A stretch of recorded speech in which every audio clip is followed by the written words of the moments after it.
Yes, tupo kwenye birthday ya msanii Whozu, lakini pia tuko na Chimama ambaye pia ubavu wake wa pili. Kwanza hongera sana. Asante, shukran. Leo tunasherehekea mwaka mwingine tena tunaongeza numbers Ya, tunaongeza numbers. Ni kitu cha kushukuru Mungu, ni kitu kiukweli cha kutoa sadaka kwa sababu sasa hivi dunia, si unajua maisha yamekuwa mafupi, watu wanakufa. Kwa hiyo kama Mwenyezi Mungu amekupa uwezo wa kuweza kuona mwaka mwingine, unasema alhamdulillah. Okay. Sawa. Tumepiga story na Chibaba na amezungumza kwa upande wake. Tunatamani kusikia kutoka kwako. Tunafahamu Whozu ni msanii lakini pia ana imani yake. Lakini leo umefanya kitu ambacho pia pengine kwenye imani ya kwako ambayo labda ni idea ilitoka kwako ama ni idea ambayo ilitoka kwake. Kiukweli kwa sababu nadhani hii ni mwaka wa pili. Ule mwaka wa juzi ndo aliweza, birthday yake ilikuwa haijakutana na mambo ya kufunga. Huu ni mwaka wa pili tunaenda, tunakutana na birthday yake inagongana na Ramadhan. Na ule mwaka wa kwanza tulifanya party kama ya kawaida vile ya watu ku get together na nini. Nakumbuka tulifanya kule E+, tunakumbuka mwaka wa juzi. Maana sasa hivi si tena tunaenda mwaka wa 4 ujue hii. Kwa hiyo tupewe maua kwa kweli. It's not easy. Lakini alhamdulillah tunaenda, we move regardless, kwa sababu kwenye mahusiano, kwenye mapenzi, hata undugu, urafiki, lazima kwa kuna kugombana here and there, lakini alhamdulillah sisi tunaweza ku overcome. So as I was saying kwamba huu ni mwaka wa pili unakutana na birthday yake zikiwa inakuwa ni mwezi wa Ramadhani. Kwa hiyo it wasn't my idea kwa kweli. Mimi ingekuwa ni idea yangu, sikufikiria kwa hivi. Mimi nilikuwa tu nimepanga tutamchukua mpenzi wangu, tutaenda kufuturu labda sehemu tu nzuri yenye futari nzuri, aite marafiki zake 2 3, kwa sababu there is nothing you can do kwenye Ramadhan. Lakini alivyokuja na yeye na idea, kwa sababu unajua kitu kama hichi sio cha kumlazimisha mtu. Yani kitu kama hichi lazima mtu aseme, atoe mwenyewe kutoka kwenye moyo wake. It's not something that nitamwambia sikia nikwambie Shunu unajua unatakiwa kufanya hivi na hivi. No. Kwa sababu it's his day. It's not my day. Kwa hiyo alivyoniambia kwamba Shunu mimi nimekaa nimewaza, nikaona kwamba bora tuite watoto hivyo tufanye nini iftar, tufuturu nao, unaona kama nitatoa sadaka, nitafanya nini. And I was like, asa mtu ukiambiwa kitu kama hicho kweli unaweza ukapinga? Huwezi kupinga. Na mimi I was very happy, nikamwambia sawa, niko na wewe, I support you fully. Kwa hiyo tutafanya kitu na kitu chetu kitakuwa inshallah. Kwa hiyo ndo akafikiria. Yani huwezi amini, yani this time kiukweli I'm so proud of him. Yeah, I am so proud of him kwa sababu yani he did, hakutaka hata usimamizi. Unajua kuna ile kwamba like sababu you're the woman in the relationship, kwa lazima kuna vitu fulani lazima uvisimamie, kwamba unajua kwenye chakula iwe hivi, kwenye nini. Yani he did it from the heart. Allah ambarik. Mimi namuombea kila laheri, yani pale alipotoa paongezeke, unaona, apate, afanikiwe, Mwenyezi Mungu amzidishie baraka zaidi, amfungulie milango ilipofungwa, vifungo vyote vilivyowekwa basi vikafunguke kwa hichi kidogo alichokifanya, mashallah. Kwa hiyo that's what I can say. Kwa hiyo ilikuwa ni kitu yake, ni idea yake, na kusi kwamba imeenda vile alivyoplan, it makes me very happy kwa kweli. Yeah. Wema, nikikuuliza hili swali kama litakupendeza zaidi. Yes. Nimekutana na comments nyingi sana za mashabiki wenu, wewe na Whozu. Whozu leo anaongeza numbers nyingine. Hivi Whozu unamzidi miaka mingapi? Miaka 6. Miaka 6. Yes. Kwa hiyo zile wanasema sio anamzidi miaka 15 ni uongo. 15. Nimeona comment ya shabiki mmoja. Hapana, nimemzidi Whozu miaka 6. Okay. Wamuulize vizuri Damange. ndo mwenye nini zote. Yeye anajua. Okay. Anajua. Nimemzidi miaka 6 which mimi naona sio mibaya sana. Hata kama ingekuwa 10 kwani shida iko wapi bwana? Hata kama ingekuwa nimemzidi miaka 20. Kuna watu wengine wanazidiana mpaka miaka 20 huko 25. Sembusemie miaka 6. Okay. You guys mmekuwa kwenye mahusiano muda mrefu sasa hivi. Tunaenda mwaka wa 4 sasa hivi, Roja. Mwaka wa 4 wa hivyo, lakini tupo. Mashabiki wanalilia ndoa Wema.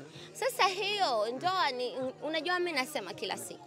Kwa sababu kwanza labda niseme tu, labda mimi ndoa sio kitu ambacho nakiota.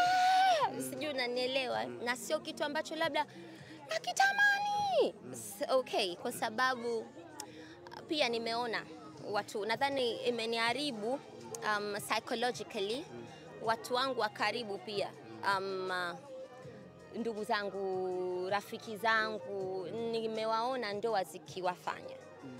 Kwa hiyo sijui nimekuwa ni muoga au tuseme kwamba labda sijui nimekuwa, sijui, I don't know, lakini mimi naisigi ndoa ni mipango ya Mungu. Kama Mwenyezi Mungu kawaandikieni ndoa, itakuwa tu. Ndoa sio kitu cha kuforce. Cha kushukuru Mwenyezi Mungu ni kwamba kuna upendo ndani yetu, na siku hizi wenyewe wanasema kwamba mkishaka zaidi ya miezi 3 tu tayari ni kama mmeoana. Vile ndoa inakuwa tu ni kama vile mnakwenda kufanya official. Sio kwamba ni kitu kibaya. No, sisemi kwamba ndoa ni kitu kibaya. Ndoa ni jambo la heri, lakini pia ni mipango ya Mungu.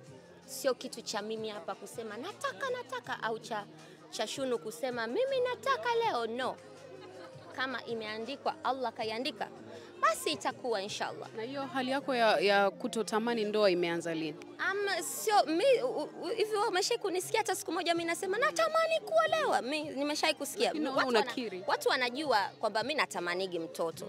Hicho ni kitu ambacho watu wanakijua kwamba Wema hichi anakitaka, lakini sidhani kama nimeshai kuenda mitandaoni au kwenda out there nikasema kwamba naitaka sana ndoa. Hapana. Ikitokea sawa, mimi nasemaga wallah, kwa sababu ni kitu ambacho tayari kimeshapanga. Isipotokea pia haiwezi kuniumiza, kwamba sio kitu ambacho yani ni kitu changu, sijui unanielewa, kwa sababu sio watu ambao wamenizunguka, nikizungumzia ndugu zangu wa damu, dada zangu, rafiki zangu wa karibu, nimewaona ndoa zinavyowafanya. Sawa, labda hiyo pia kidogo kama imenidisturb, nikiona kwamba mtu mnaweza mkao mnapendana alafu siku mnaoana tu ndio mnaleta shida, sijui unanielewa. So tunaona watu wengi, Master J na Sha, kwani wameoana wale? Sijui unanielewa. Lakini wako wanapendana, ila kesho kutu wanaweza akasema waka introduce tu ndoa, ikawa ndo mwanzo wao na mwisho wao, yani ndo ikawa ndo mwisho wao wa relationship. So it's not like siipendi, lakini it's not something that drives me. Yani sio kitu ambacho kinani drive kwamba leo hii Wema I cannot live without ndoa. No. Yani lazima itakuwa, yani it's going to be something very okay. Na Chimama, kama ikitokea leo mnaoana na Chibaba, unatamani Chibaba afuate dini yako au uende utafuata yake? Mimi kiukweli sio, I'm not a pushy person. Mimi naweza kusema mimi niko kama marehemu babangu. Marehemu babangu mimi alikuwa Roman Catholic, lakini hajawahi hata siku moja kutuforce sisi kwamba ni lazima muwe wa Kristo au ni lazima mfuate nini. No. Kwa hiyo mimi whatever that itakavyokuwa, mimi I'm a very easygoing person, by the way. Yani mimi I'm not about, mimi sinaga sheria, sinaga sijui principles, mimi whatever comes I take it the way it is. Ya ndo maana mimi waga nashukurugi sana kwa kila hali. Mimi that's the way I am. Okay, Chimama, nakumbuka kama sijakosea, kama mwaka jana mwaka juzi ulikuwa unasherehekea birthday yako, na moja kati ya moment ambayo ilienda viral ni kuhusiana na mama mkuu wake na Whozu. Alikuwa hakupendezeshwa na moment ambayo ilikuwa inaendelea pale kwenye birthday yako.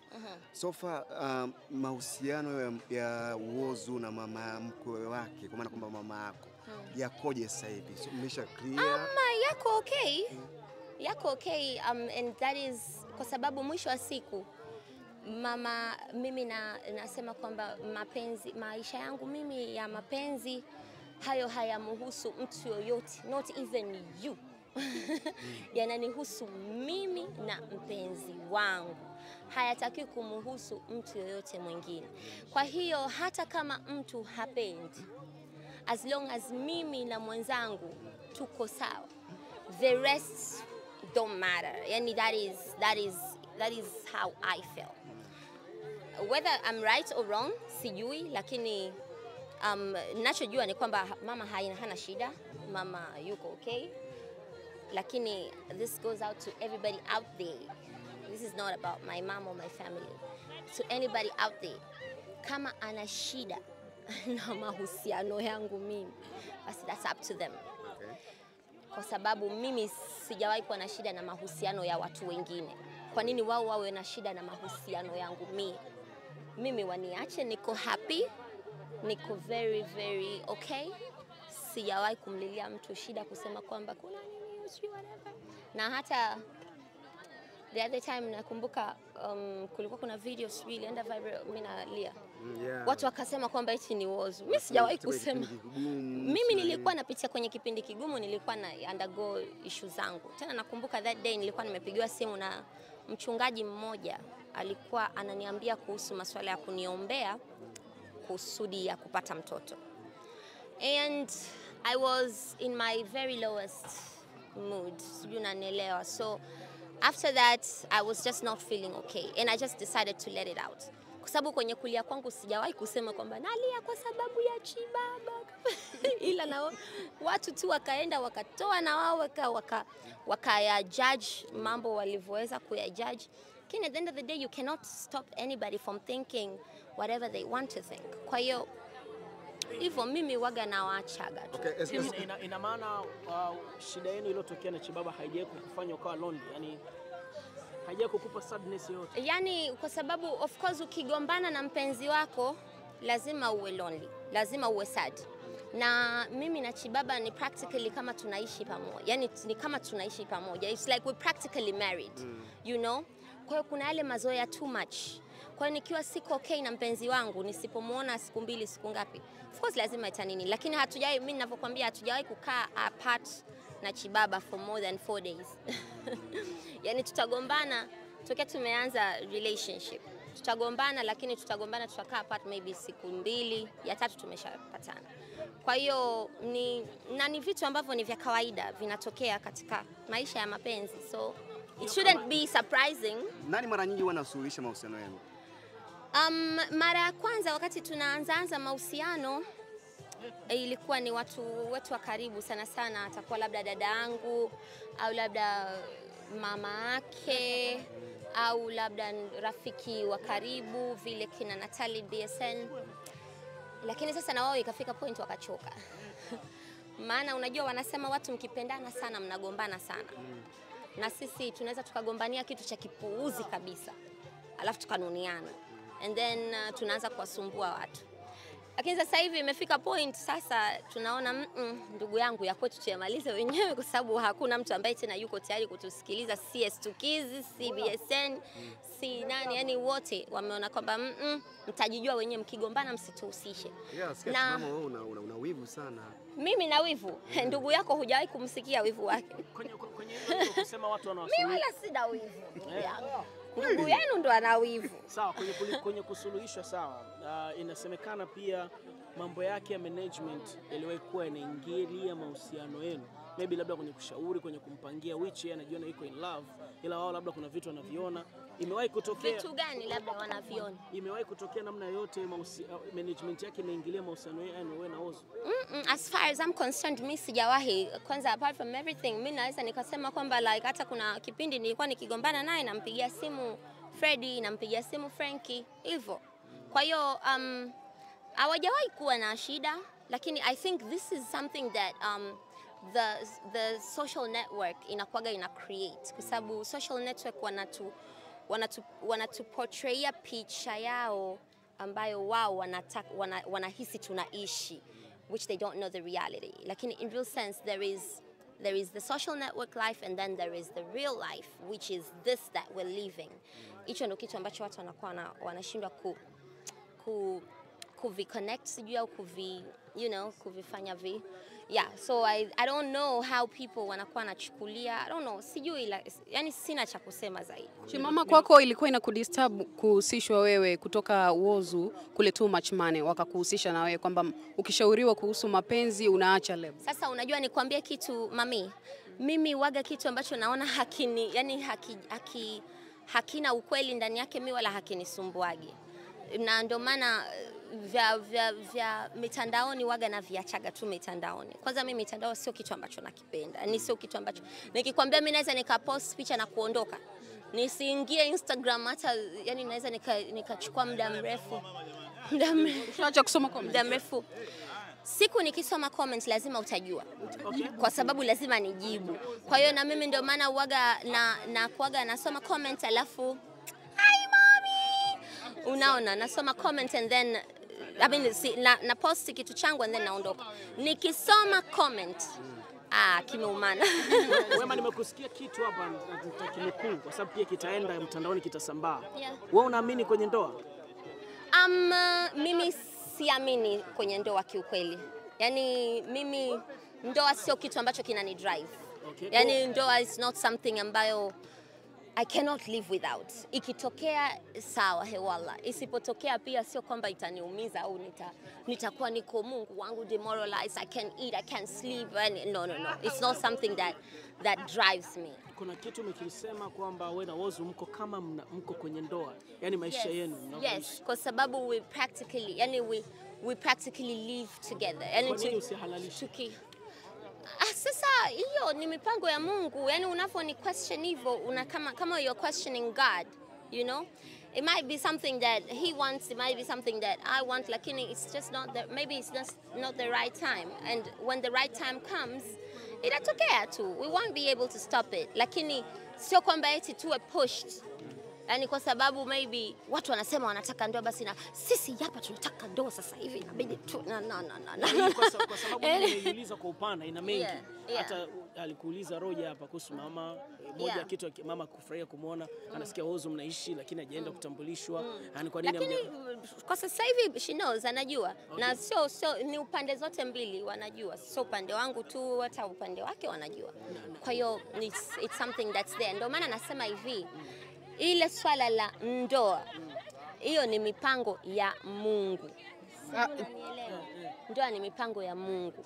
Kwa hiyo kama Mwenyezi Mungu atatoa ile kwamba sasa hivi hawa sasa wanaenda kuhalalisha mbele za haki, inshallah siwezi kukataa. Wanavyosema Whozu anakaa kwako sababu hizo zilisemekana. Whozu yani I say sijui hata nisemeje. Whozu ana kwake na mimi nina kwangu. Kokote nitakapokuwa na yeye yupo. Mimi kokote atakapokuwa na mimi nipo. Sijui unanielewa. Hivyo unaweza kuamini kwamba kwa sababu pia tunachoka kukaa sehemu moja. Sijui unanielewa. Alafu the fact that kila mtu ana kwake basi hiyo ni it's a win. I mean it's an extra fact. It's an extra factor kwenye mapenzi yetu kwamba tukichoka huku tunaenda kule. Tukichoka kule tunarudi huku. So that does not, it doesn't like, I don't know if